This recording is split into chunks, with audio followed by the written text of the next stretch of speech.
ఈ రోజు మీరందరూ గుర్తుపెట్టుకోవాల్సిన ఒకటి ఉంది. కుప్పంలో ఉండే ప్రతి ఒక్కరిని కోరుతున్నాను, నేను మిమ్మల్ని అందరినీ పైకి తేవాలని ఆలోచిస్తున్నాను. మీలో కూడా పట్టుదల ఉండాలి. మీరు అట్ట కాకుండా నేనేదో చెప్తే మీరు ఇట్నే చెప్తారు కాబట్టి మేము ఇట్లనే ఉంటామంటే మిమ్మల్ని ఎవరు మార్చలేరు. మళ్ళీ అట్లా కాకుండా నేను చెప్పింది మీరు అర్థం చేసుకుని అందిపుచ్చుకోవాలి. ఈ పిల్లల భవిష్యత్తు కోసం నేను పనిచేస్తున్నా. రాబోయే 2047లో 23 సంవత్సరాల్లో కుప్పం భారతదేశానికి ఒక ఆదర్శ నియోజకవర్గంగా ఉండాలి. ఎవరన్నా చదువుకోవాలంటే బెంగళూరు పోవడం కాదు, కుప్పానికి రావాలి. అలాంటి ఇన్స్టిట్యూషన్స్ ఇక్కడ తీసుకొస్తాం. ఒక మెడికల్ కావచ్చు, ఒక ఇంజనీరింగ్ కావచ్చు, ఒక టెక్నాలజీ కావచ్చు, అలాంటివన్నీ తీసుకొస్తాం. ఇదే కాకుండా మోస్ట్ లివబుల్ ప్లేస్ గా తయారు చేస్తాం. కుప్పానికి వస్తే ఆరోగ్యం పెరగాలి. ఎవరైనా కుప్పానికి వచ్చి ఇక్కడ ఉంటే మామూలుగా బెంగళూరులో ఉంటే కంటే ఒక 20-30 సంవత్సరాలు ఎక్కువ బతికే పరిస్థితి వస్తే ఎత్తుక్కుంటూ కుప్పానికి వచ్చే పరిస్థితి వస్తారు. అలాంటి ఆరోగ్యకరమైనటువంటి మోస్ట్ లివబుల్ ప్లేస్ గా తయారు చేస్తాం.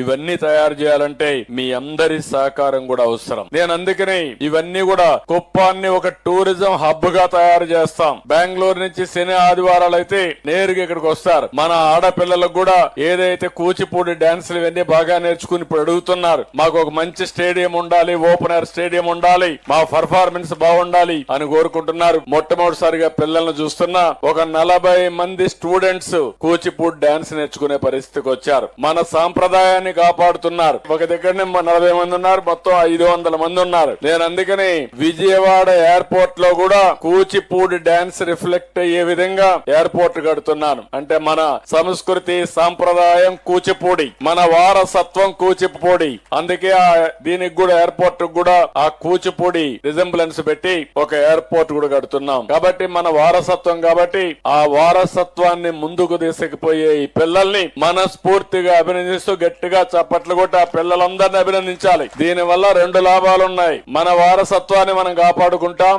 రెండో విషయంలో చూస్తే దీని వల్ల మన పిల్లల ఆరోగ్యం కూడా బాగుపడుతుంది. ఇది మన గొప్ప సంస్కృతి సాంప్రదాయం. ఇవన్నీ